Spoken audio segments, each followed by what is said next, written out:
charlar un rato. Para mí siempre es un gusto hablar con la gente que sois el futuro y que vais a, bueno, pues que vais a liderar el pensamiento y la acción económica en los próximos años.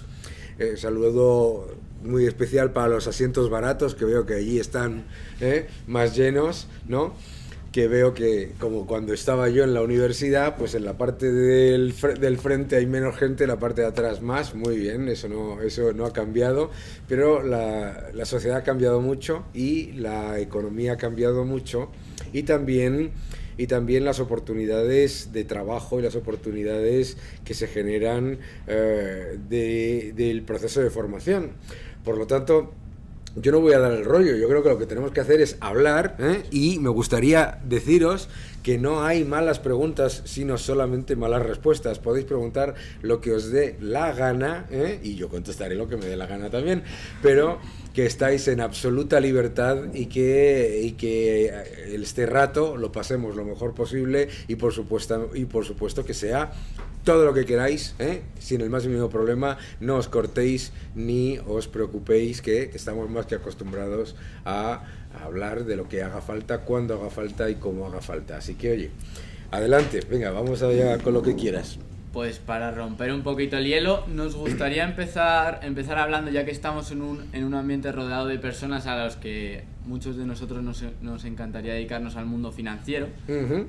Nos gustaría que nos contaras un poco cómo fue tu paso por tus hedge funds, que al que no lo sepa son fondos de inversión que buscan lograr la máxima rentabilidad tanto en operaciones a corto como operaciones a largo. Uh-huh. Entonces, ¿cómo te iniciaste en el sector del mundo financiero y qué te motiva a trabajar en este mundo? Muy bien. Yo empecé mi carrera profesional en el mundo de la empresa. Yo empecé en el mundo financiero dentro de la empresa. Yo empecé en Repsol y después en Enagas. Y dentro de esas empresas yo ya tenía una carrera larga. Ya era... en nuestros tiempos actuales ya era viejo cuando me ofrecieron la oportunidad de irme a Londres a trabajar en un banco de inversión. Y a mí siempre me había gustado el mundo de la inversión, siempre me había gustado el mundo financiero. Yo trabajaba en financiación internacional primero en Repsol, después me dediqué a exportación en África y Oriente Medio, en la que estuve en la época mala de África y Oriente Medio, en algunas de las aventuras más alucinantes que os podáis imaginar, que relato algunas en un libro fantástico y muy barato que se llama La madre de todas las batallas. Y entonces, ¿qué es lo que pasó? Pues lo que pasó es que a mí siempre me había interesado, tenía mucho contacto con inversores, mucho contacto con bancos de inversión, mucho contacto con casas de análisis, y me surgió la oportunidad, siendo director de inversión, de relación con inversores en Agas, de irme a la City, a Londres, y hacer un giro de 180 grados en mi carrera, ¿no? Y esas cosas que no suelen pasar, porque normalmente tenemos una tendencia a ser muy conservadores, y vamos, yo estaba en lo que se llama en este país una carrera exitosa, ¿no? Yo ya tenía coche de empresa, secretaria y muchos empleados, todo muy bien, y dije, pa'lante, ¿no? Y me fui. Y entonces, claro, tomando un enorme riesgo, y porque me apetecía mucho y me parecía que era una buena oportunidad. Yo empecé en un banco de inversión como analista, y al muy poco tiempo, porque estuve muy poco tiempo en ese banco de inversión, me contactaron de Citadel. Citadel es uno de los hedge funds más grandes del mundo, y me llevaron a hacer el proceso de selección, que es, sin el menor lugar a dudas, el proceso de selección más absolutamente alucinante que te puedas encontrar en tu vida, ¿no? Fueron 4 días completos de no parar, de tener entrevistas con gente, etcétera, etcétera. Total, para hacer la historia más corta, salió la oportunidad y me ofrecieron una oferta, y entonces me uní a Citadel. Citadel para mí ha sido, desde el punto de vista de experiencia y de todo, ¿no? Como en el mundo de la inversión, pues yo lo llamo el bootcamp de la inversión, ¿no? Es literalmente como un curso de estos de marines de inversión. O sea, estás rodeado de los mejores, no hay ningún tipo de posibilidad de esconderte ni de hacer las cosas de manera colegiada o esconderte detrás de un equipo o lo que sea, etcétera. Y es el sitio pues más darwiniano y más impresionante en el que yo he tenido la oportunidad de trabajar. Hay otro libro muy bueno y demasiado barato, que es el de Nosotros los Mercados, sí, que cuentas tu paso por estos hedge funds de Londres. Y entonces, volviendo a que estamos en un ambiente académico, pues yo quería preguntarte, tú que has vivido la City de Londres, pues ¿qué recomendarías a un alumno que está aquí escuchándote?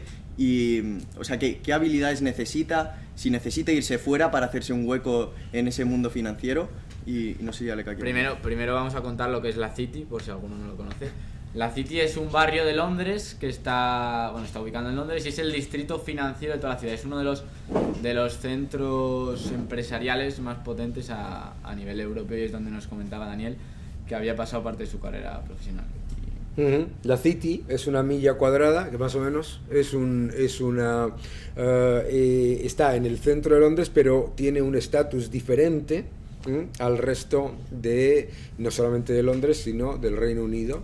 Y bueno, pues ¿qué es lo que tienes que hacer? Si te interesa el mundo de la inversión, tienes que irte, y luego, por supuesto, puede haber buenas oportunidades en España posteriormente, pero hay que tomar riesgo, y es mucho más importante demostrar unas ciertas cualidades personales, además de las académicas. Las académicas son condición sine qua non, o sea, eso no hay vas a hacer una entrevista, si no hay un mínimo, es para entrar por la puerta para poder hacer una entrevista, ¿no?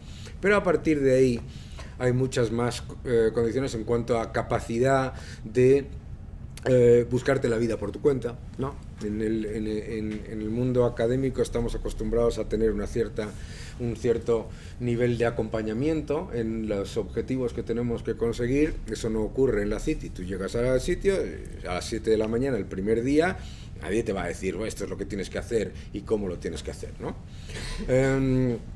Lo segundo es tener un compromiso laboral y de compromiso con el trabajo inequívoco, ¿no? O sea, a veces yo tengo entrevistas con gente que quiere trabajar con nosotros, ¿no? Y me sorprende la gente que te pregunta, ¿y cuándo son las vacaciones? Pues out, ¿no? Entonces, pues tienes que tener un compromiso de trabajo inequívoco, un compromiso de estar en ese entorno, y luego ser muy proactivo, tener muchas capacidades de interacción en entornos muy complejos y muy tensos, es decir, tienes que tener la capacidad de empatía y a la vez de liderazgo, ¿no? Tienes que tener muchos soft skills, que se llaman. Tienes que hacer mucho más de lo que parece, y pensar lo siguiente, en la City, olvidaos lo que podemos llamar la City, el mundo financiero en Londres, son unas 425.000 personas, y solamente cada año 42 millones de currículums se reciben para esos 400.000 puestos de trabajo, ¿de acuerdo? Y la City, cuando yo llegué, eran 600.000 personas y ahora son 425.000, es decir, es un mundo que se está reduciendo, cada vez hace falta menos gente, y a la vez es un mundo en el que cada vez hay más demanda. Por lo tanto, cuando vais a buscar oportunidades en el mundo de la inversión, os vais a encontrar que teniendo una formación académica seguro, muy sólida, etcétera, con quien vais a estar compitiendo es con los mejores, de China, de Singapur, de la India, etcétera, etcétera, etcétera, etcétera, ¿no? Que son gente que espectacular, ¿no? Entonces tienes que demostrar una serie de cualidades que te diferencien específicamente, ¿no? Y lo más importante en el mundo financiero, por lo menos mi experiencia en el mundo financiero, es no esconderte detrás de un grupo, ni de un equipo, ni de una marca, ni de un nada, sino tu nombre y tu apellido con tus errores y tus éxitos, ¿no? Esa es clave. Entonces, ¿es muy difícil? Sí, es muy difícil, pero si yo, con 30 años, con 3 niños recién nacidos y viniendo de 2 empresas tradicionales, lo puedo conseguir, pues no sé por qué no lo va a poder conseguir cualquiera de vosotros, ¿no? ¿Entiendes? O sea, yo creo que eso es hay una especie de muchas veces de miedo. Y claro, pues tú decías, ¿hay que irse al extranjero? Sí, hay que irse al extranjero. Sí hay que irse al extranjero por una sencilla razón. Primero por una cuestión de cultura, ¿no? O sea, el mundo financiero en España es muy interesante, pero el mundo financiero en España es muy endogámico. Y al final, pues mira, o sea, si nos ponemos a hablar entre todos, tenemos 6 grados de separación. Entonces, ir a un sitio en donde estás interactuando con gente de Singapur, de Hong Kong, de Malasia, de Kenia, de Mozambique, de Israel, etcétera, etcétera, todo eso te da mucho valor añadido. Y ahora mismo, ¿tú dónde te irías? Si tuvieras que irte a un país europeo, bueno, fuera de Europa, ¿dónde te irías para dedicarte a este sector? Para dedicarme a este sector, hombre, no, pues para dedicarme al sector financiero tienes que irte a Estados Unidos o al Reino Unido, no hay otra opción. O sea, no te digo que no haya otras opciones válidas, pero si lo que quieres es dedicarte al mundo de la inversión y al mundo financiero, tienes que irte a Estados Unidos o al Reino Unido, tienes que hacerlo. Y yo creo que además, luego por supuesto, eso no significa que no haya, y lo hay, un enorme y creciente mundo financiero y muy interesante en España, etcétera. Pero yo creo que esa experiencia no se debe evitar, ¿no? No se debe evitar. Bueno, pues la trayectoria de Daniel yo creo que es muy interesante, pero sé que muchos estáis aquí para hablar de la situación financiera actual de España, así que me vas a permitir que gire un poco el tema.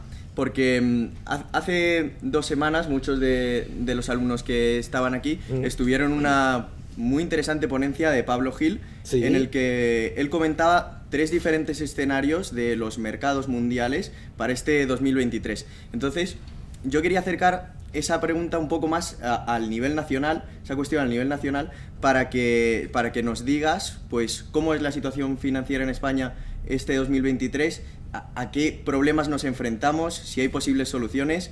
No te voy a pedir que profundices en cada uno, ya luego redirigimos hacia donde más convenga, pero que si nos puedes hacer un análisis de los problemas de España, de a qué nos enfrentamos y qué cabe esperar para el futuro o para este 2023.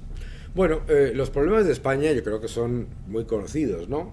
El gran problema de España, para empezar, es la productividad, ¿no? La productividad de todos los factores en la economía española no ha crecido prácticamente nada en los últimos 20 años, ¿no? Eso parece como irrelevante, pero es muy importante porque eso significa menores salarios reales, menor empleo, menor crecimiento, etcétera, ¿no? El problema de la productividad es muy complejo de solventar y viene fundamentalmente también de una economía en la que se penaliza el crecimiento empresarial. Las empresas españolas, incluso las que llamamos grandes, son empresas que son muy pequeñas y en comparación con los países similares. Y luego, obviamente, eso significa también, tenemos la tasa de paro más alta de nuestro entorno, y no solamente de nuestro entorno, sino de toda la OCDE, y la tasa de paro juvenil más elevada, ¿no?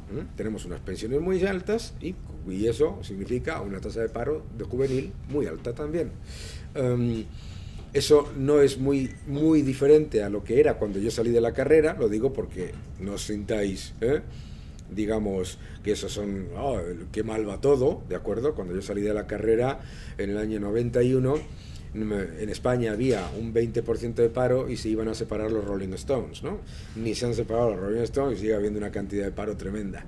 Bueno, lo importante es que sepamos que esos retos sí tienen solución, ¿no? Y que se pueden solucionar. Lo que no se solucionan es subvencionando los sectores de baja productividad y penalizando fiscalmente a los de alta productividad. Los próximos años van a ser años complicados. ¿Por qué? Porque vivimos ahora mismo un entorno en el que hay un dopaje de la economía con un estímulo monetario absolutamente desproporcionado. Para que os hagáis una idea, en 3 meses en el año 2020 la eurozona creó más cantidad de dinero que en toda la historia del euro previa. Primero, un dopaje monetario; segundo, unos tipos de interés muy bajos que ya están subiendo; y luego unas condiciones por parte de la Unión Europea excepcionales que luego se revertirán, ¿no? Entonces, yo creo que la economía española pues ha perdido la oportunidad de convertir esos estímulos en una salida de la crisis potente, y ahora nos enfrentamos pues a lo que estamos viendo, una ralentización, en la que hay una recuperación en K. Hay algunos sectores que se han recuperado y que se siguen recuperando mucho más rápido, incluso por encima de los niveles de la prepandemia, ¿verdad? Y otros que están muy lejos y que probablemente nunca vuelvan a los niveles del año 2018. Entonces yo creo que esa es un poco la situación, ¿no? Vale. Comentabas antes que uno de los grandes problemas es el tema de las pensiones. Para poner un poco en contexto a la gente, España en 2023 gastará alrededor de 224.000 millones de euros para pagar las pensiones de todos los pensionistas. Pero esto no está sujetado por todo lo que ingresa la Seguridad Social, que en 2023 se estima que ingrese 152.000 millones. Es decir, que ahí hay un gap de pérdida bastante grande. Hilando esto con la deuda de España, que asciende por encima del 100% del PIB, ¿crees que esta situación económica que tiene España es sostenible a largo plazo? No, pero eso no significa que no se pueda aumentar los desequilibrios, desafortunadamente, durante más tiempo. Como os puede probablemente pasar a vosotros cuando salís por la noche los fines de semana y os tomáis unas copas, pues os tomáis 2 o 3 más de las que pensáis y muchos pensamos, ¿no? Todavía controlo, ¿no? ¿De acuerdo? Pues eso es lo que estamos nosotros ahora, con un exceso. No es sostenible, pero es fácilmente y muy complicado de reconducir. El déficit de España anual es aproximadamente 55.000 millones de euros anuales, crezcas o no crezcas. Ese déficit, si tú haces un análisis del exceso de gasto innecesario y la ineficiencia que hay en el gasto público, es de 60.000 millones anuales. Es decir, si en España se recondujera el gasto público y se llevase a cabo un análisis serio y se recortase de aquella ineficiencia de gasto público que hay, pues pasaríamos a tener superávit fiscal, y esa deuda del 110% del Producto Interior Bruto se iría muy rápidamente al 80% e incluso al 75%. O sea, que hay que hacer una reforma de la administración pública muy profunda, ¿no? Sí, y otro de los grandes problemas, por sumarle uno más, es la inflación. Sí. Que tenemos en España. Aquí en Investing UFV hemos comentado varias veces los peligros de la inflación, que el dinero en el banco pues está expuesto a la inflación, y muchas de nuestras charlas se dedican a ello, a cómo podemos combatir esto. Yo quería preguntarte por la inflación, porque hace poco conocíamos el dato de España del 6,1%, que es un dato totalmente desorbitado, Y yo quería preguntarte por cómo afecta esto a la vida de los españoles, que igual muchas veces no somos conscientes y algunos lo llaman el impuesto de los pobres, o preguntarte cómo afecta a la vida de cada uno de los españoles y qué implicaciones tiene también a nivel nacional en términos de crecimiento futuro y cómo desacelera todo esto. La inflación no es la subida de los precios, la inflación es la pérdida de poder adquisitivo de la moneda.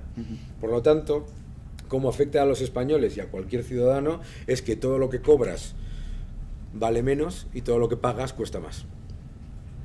Así de fácil, ¿no? Y así de difícil. Entonces, el problema de la inflación fundamentalmente es que la inflación es como la fiebre en una enfermedad, ¿no? Dices, bueno, ¿por qué hay que controlar la fiebre? Porque es un síntoma de un problema mayor, de un desequilibrio mucho mayor, ¿no? La inflación no es la fiebre, pero la inflación es la demostración, no es la enfermedad, perdón, pero es la demostración, es el equivalente a la fiebre y hay que bajarla, ¿no? Y hay que bajarla. Y la inflación es siempre un efecto monetario, ¿no? Te dicen, no, es que la inflación en realidad es por la energía. ¿Y qué es que suban los precios de la energía? Mucha más cantidad de dinero yendo a activos relativamente escasos. No, es que es porque la ruptura de las cadenas de suministro. ¿Y qué es la ruptura de las cadenas de suministro? Mucha más cantidad de dinero yendo a activos relativamente escasos. Los precios no suben todos a la vez si la cantidad de dinero es la misma. Puede subir, si sube el precio de una cosa por un factor exógeno, una guerra, el resto de los precios, si la cantidad de dinero es la misma, no suben, de hecho bajan. ¿Por qué? Porque la cantidad de dinero disponible para pagarlos es menor. La única manera en la que suben todos los precios a la vez, eso que llaman inflación de costes, es si la cantidad de dinero aumenta más que la generación de bienes y servicios de la economía. ¿Qué es lo que te está diciendo, por lo tanto? Que tienes un gran problema monetario. Tienes un gran problema monetario que no se soluciona aumentando el gasto y aumentando la cantidad de dinero que consumes, porque cuando los gobiernos lanzan, ayer estaba en Fox Business y me decían, no, es que el gobierno va a lanzar un programa antiinflación de 400.000 millones de dólares. Digo, pues vaya, un programa antiinflación, es un programa pro-inflación, porque ¿de dónde sale ese dinero? ¿No? Ronald Reagan decía que la inflación es el precio de las cosas que el gobierno te decía que eran gratis, y es verdad, porque claro, estás consumiendo muchas más unidades de moneda creadas artificialmente.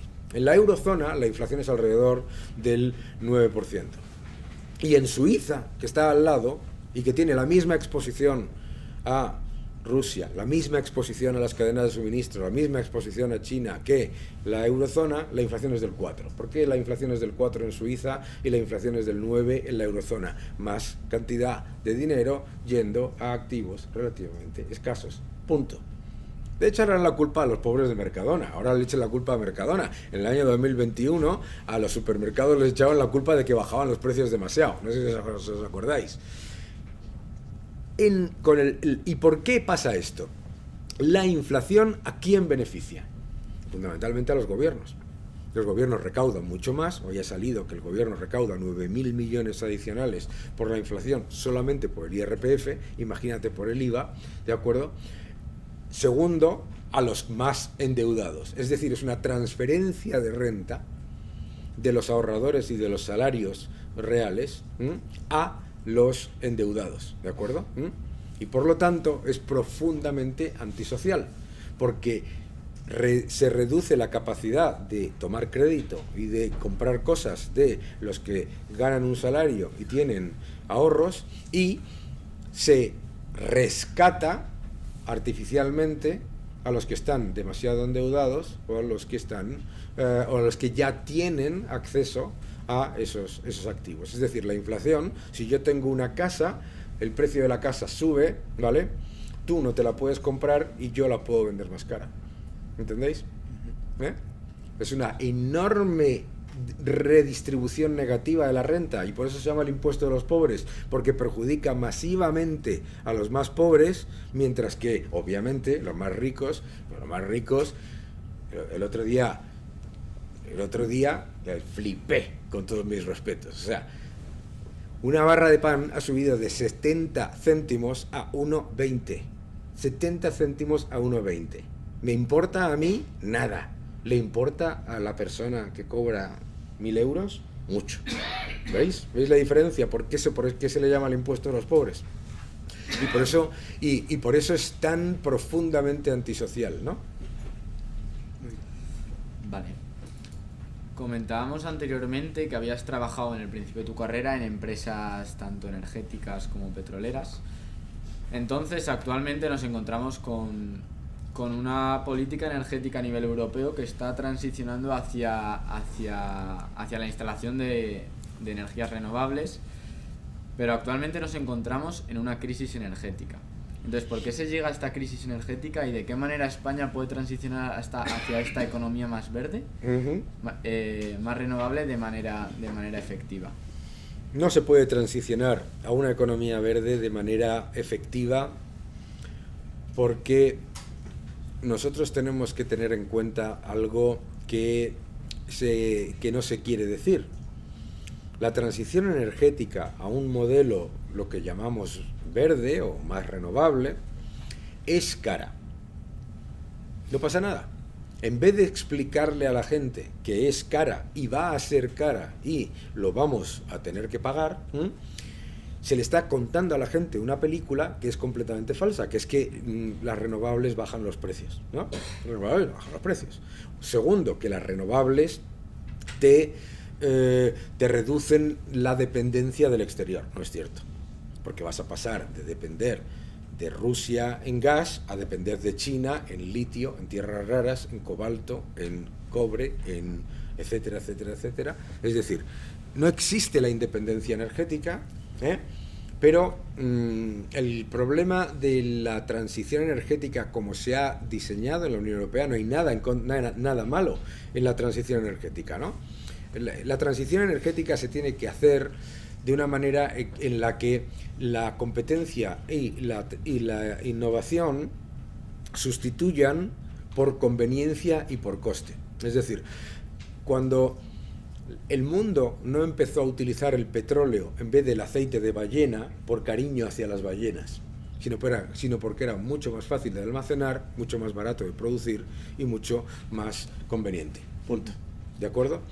Entonces, no puedes hacer una transición energética cuando las energías renovables todavía no han solucionado el problema de la intermitencia y de la volatilidad. Las energías renovables son fantásticas, pero tienen su proceso de desarrollo y se tiene que llegar al momento en el que tú puedas sustituir una energía de base, que es energía que funciona todo el tiempo, por una energía que indefectiblemente e inevitablemente, la energía eólica o la energía solar, son intermitentes y volátiles. Tú no puedes planificar esa energía, ¿no? La nuclear y la hidráulica sí puedes planificarla. Entonces, hay que sacar la ideología de la transición energética, porque entre otras cosas es ridículo. En este país la nuclear es aparentemente de derechas y nos vamos a Francia y la nuclear es aparentemente de izquierdas, no tiene ningún sentido, ¿no? Hay que sacar la ideologización de la energía y lo que hay que hacer es pensar en una diversificación de suministro que no te lleve a que lo que ha pasado eso que llamamos depender de Rusia es algo que se ha hecho por diseño, no es una equivocación, oh Dios mío, es que dependemos de Rusia, no, se hizo por diseño para pasar de una dependencia de Rusia a una dependencia de Rusia y de China, porque la de Rusia no la pierdes, esto es importante entenderlo, ya veréis en verano vuelve la demanda de aire acondicionado, etcétera, y no tiras con la solar y con la eólica, ¿de acuerdo? No podemos olvidar en cualquier caso que la eólica y la solar están todavía en proceso muy naciente de desarrollo. Hay que permitir que se desarrollen, ¿no? Un poco por dar un vuelco, estábamos hablando del desarrollo de estas tecnologías y a día de hoy, meses atrás estábamos hablando mucho sobre la inteligencia artificial. Sí. Estamos viviendo el boom de la inteligencia artificial, sobre todo gracias a la popularidad de herramientas como ChatGPT. Sí. Entonces yo te quería preguntar de qué manera se puede implementar esta tecnología en el mundo financiero. si tiene implementación. La tiene, pero hay algo que, si hay algo que se ha demostrado en el mundo financiero, es que no puedes sustituir a las personas. O sea, obviamente hay todo un engranaje tecnológico absolutamente avanzado y muy importante, pero cuando yo me fui a la Citi, me acuerdo que decían, bueno, pero Daniel, ¿cómo te vas a la Citi si esto lo va a hacer todos los robo-advisors? ¿Sabes? Y que lo que te ha demostrado la pandemia, etcétera, es la importancia de las personas. La inteligencia artificial, yo siempre digo que a mí no me preocupa la inteligencia artificial, me preocupa la estupidez natural, ¿no?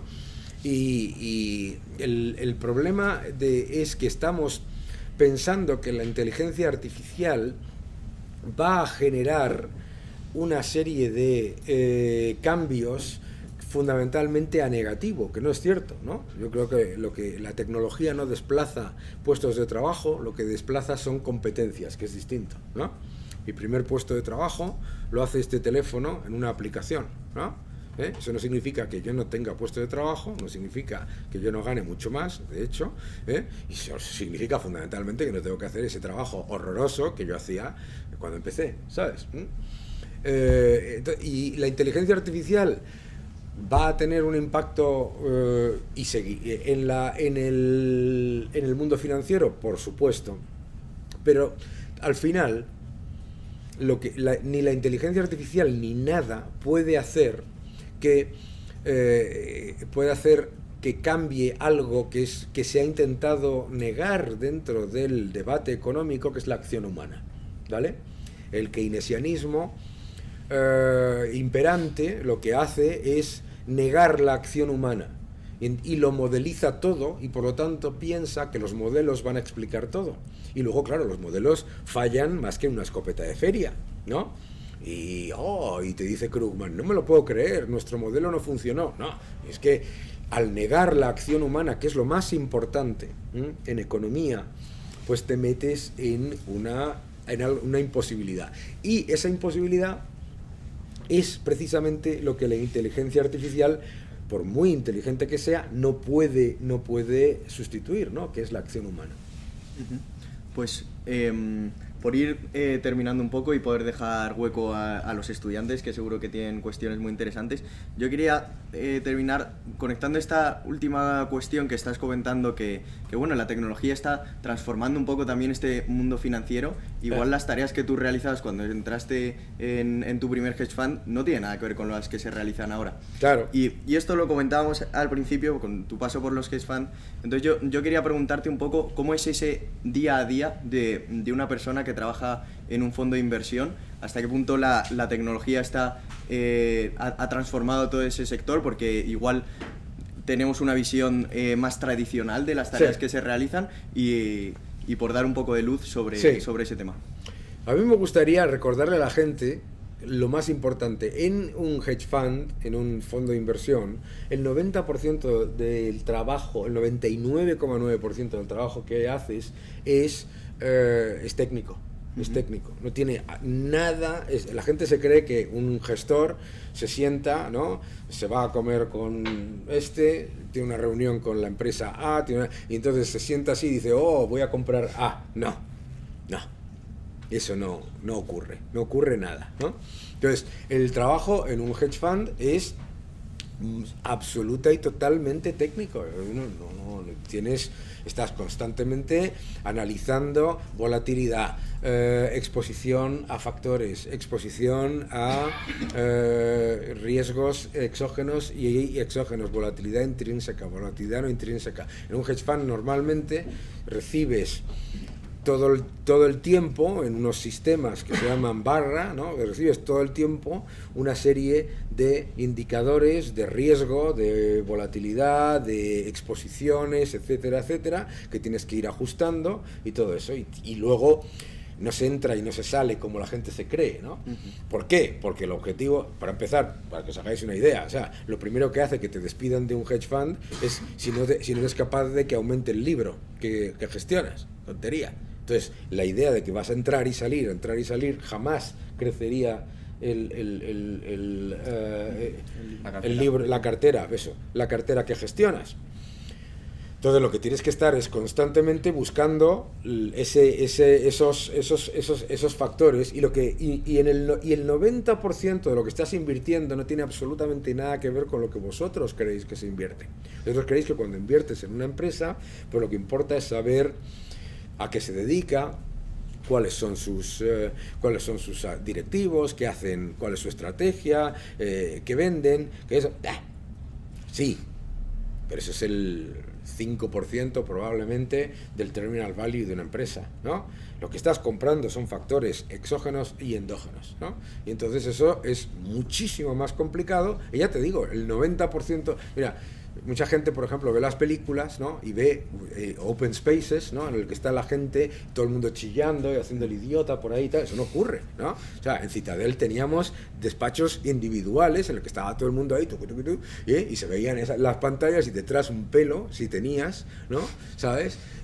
Y hablabas ahí un poco, pero no, nadie estaba por ahí gritando, comprando esto, vendiendo lo otro. ¿Quién ha visto la serie Billions? ¿Nadie? You gotta be kidding me. Pues tenéis que verla, está muy bien. Bueno, pues el personaje principal de la serie Billions está inspirado en mi ex jefe Ken Griffin, ¿no? Y no podía ser más falso, ¿no? No se parece en nada, ¿no? ¿Qué es lo que hace un gestor?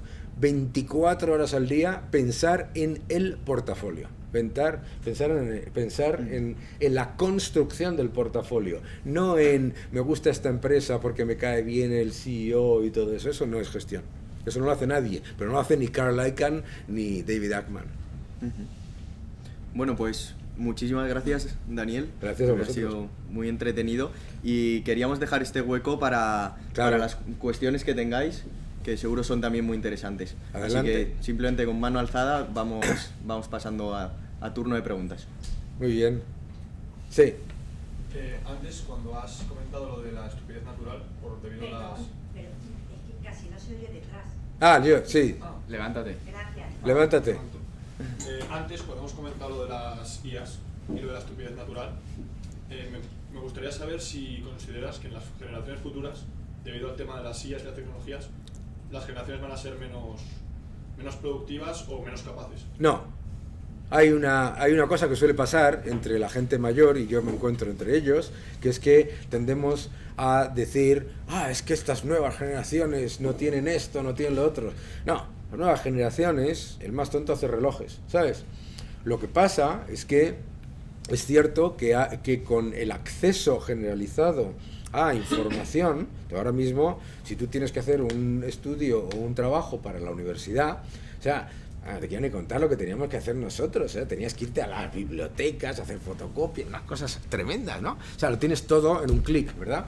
Entonces, ¿qué es lo que pasa? Que el acceso generalizado a tanta cantidad de información también hace que se polarice y se limite nuestra capacidad de buscarla. Es decir, el tenerlo, cuando algo está, lo das por hecho, ¿eh?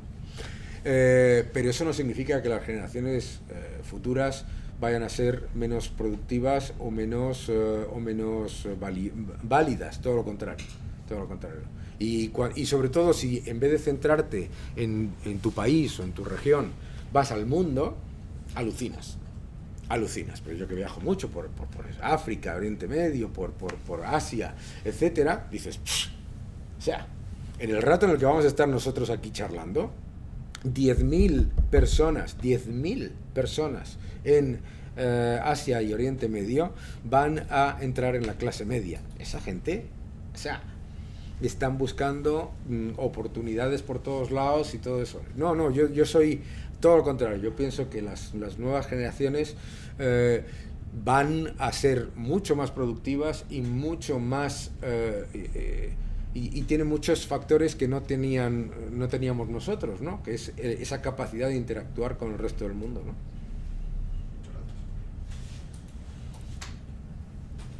¿Tú? Sí. Sí, yo tenía una pregunta sobre... Has dicho que España no ha sabido transicionar correctamente a lo mejor a esta tendencia que por lo menos se está viendo en Europa hacia las energías más verdes, pues eso, solar o eólica. ¿Y qué crees que puede hacer España para aprovecharse a lo mejor de esas subvenciones europeas que se están dando para para empresas que consigan transicionar de manera... No sé, ¿qué piensas? Yo creo que uno de los grandes problemas de las economías es el que acabamos de comentar. O sea, si el problema no es de acceso a capital o de acceso a financiación, no lo ha habido nunca, ¿no? El problema es muy parecido a lo que comentabas tú en tu pregunta. Cuando a ti te llega el dinero gratis, ¿qué haces con el dinero? Lo despilfarras.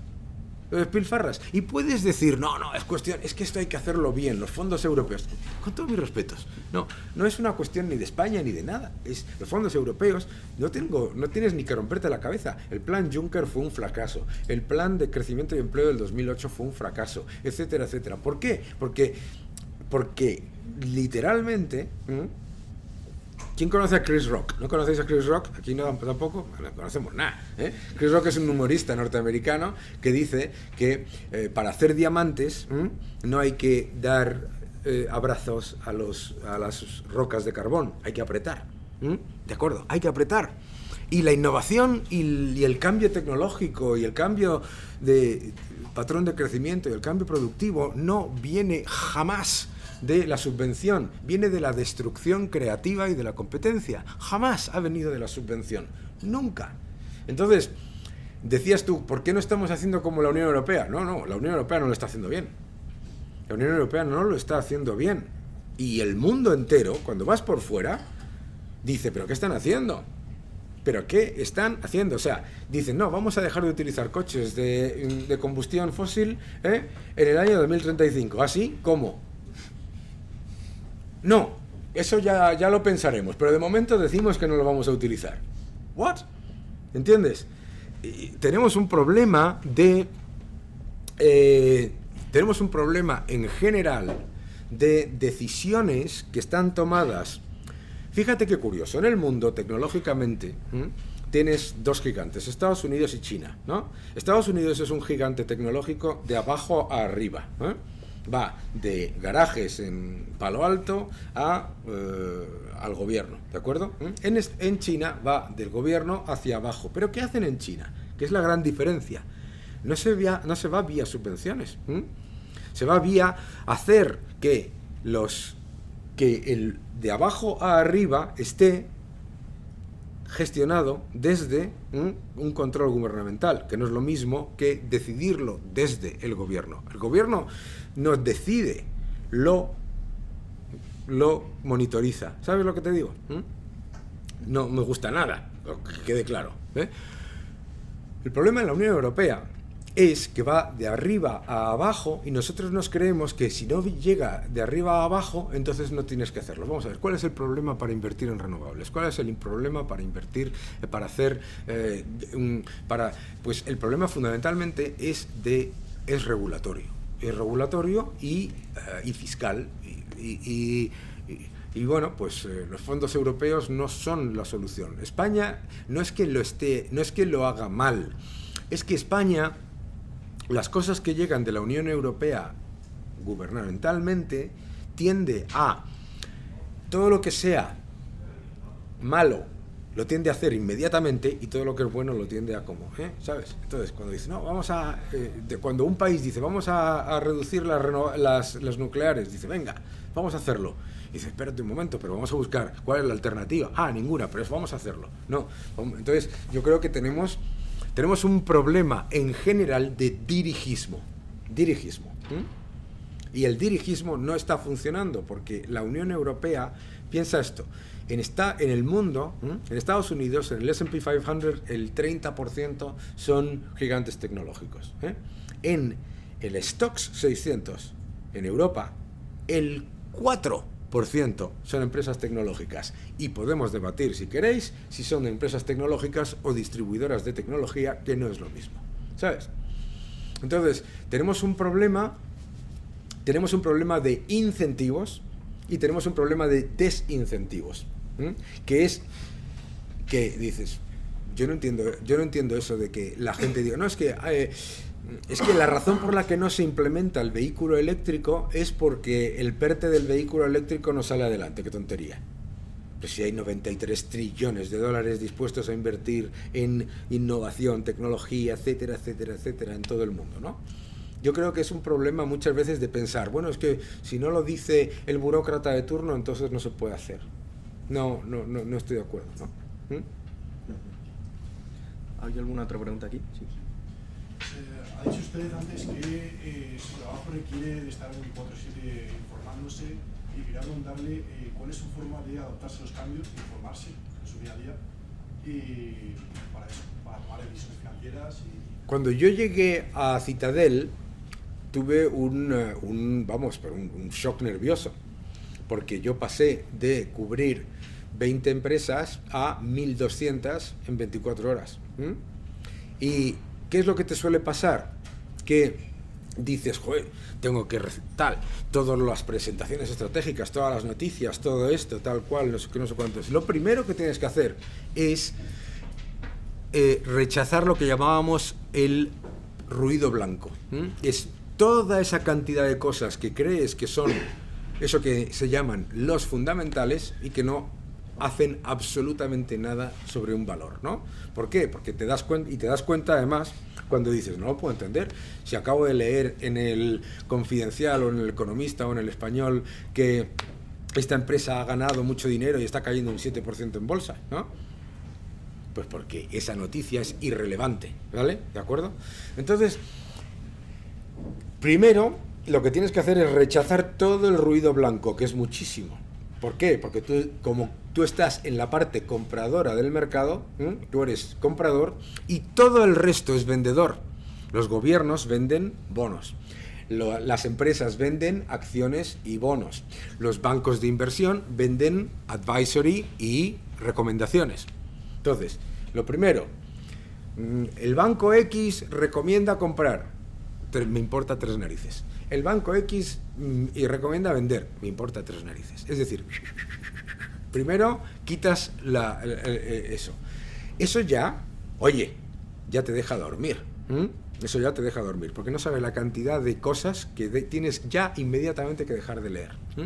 Segundo, y eso no significa que no seas consciente de ellas, ojo, eso es el truco, ¿vale? Tienes que ser consciente de ellas, pero no dejarte llevar por ellas.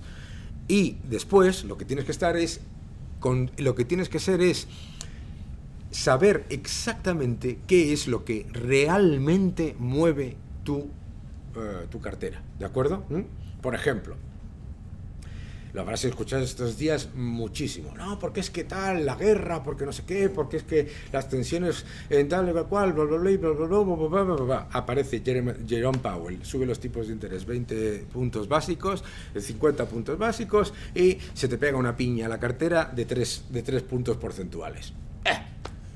¿Qué estás aquí ya mirando de no sé qué, de bla, bla, bla, y de bli, bli, bli, si toda tu cartera de lo que depende es de los tipos de interés? ¿Sabes lo que te quiero decir? Que muchas veces lo que nosotros llamamos diversificación no es diversificación, es la máxima concentración, y se vio el año pasado.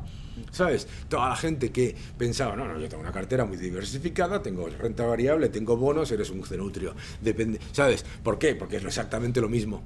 ¿Sabes? Entonces, es empezar a darte cuenta, es como el Matrix. Yo en Citadel me di cuenta, no existía todavía la película Matrix, pero en Citadel me di cuenta de repente de toda la cantidad de cosas que en el mundo financiero, ahora no aprendes fácil, sino a tortas, toda la cantidad de cosas que son, y cuáles son las que importan de verdad, y cuáles son las que importan de verdad. Y resulta que a lo mejor las que importan de verdad son, imagínate, que si estás invertido en el IBEX, puedes pasarte todo el día analizando todo lo que te dé la gana, que lo único que te importa en esta vida es el precio del petróleo y los tipos de interés, porque es lo único que les afecta.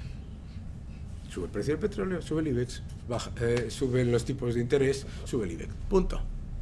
¿Por qué? Porque está lleno de bancos, ¿sabes? ¿Entiendes? Entonces, es importante saber qué es lo que realmente te afecta a ti, y entonces a eso le dedicas 24 horas al día, claro. Porque claro, al contrario de lo que pensáis, en cualquier hedge fund del mundo hay una cosa que se llama el jueves por la tarde, en la que te llama el jefe de riesgo y te dice, te vamos a hacer un favor y te vamos a cerrar el libro.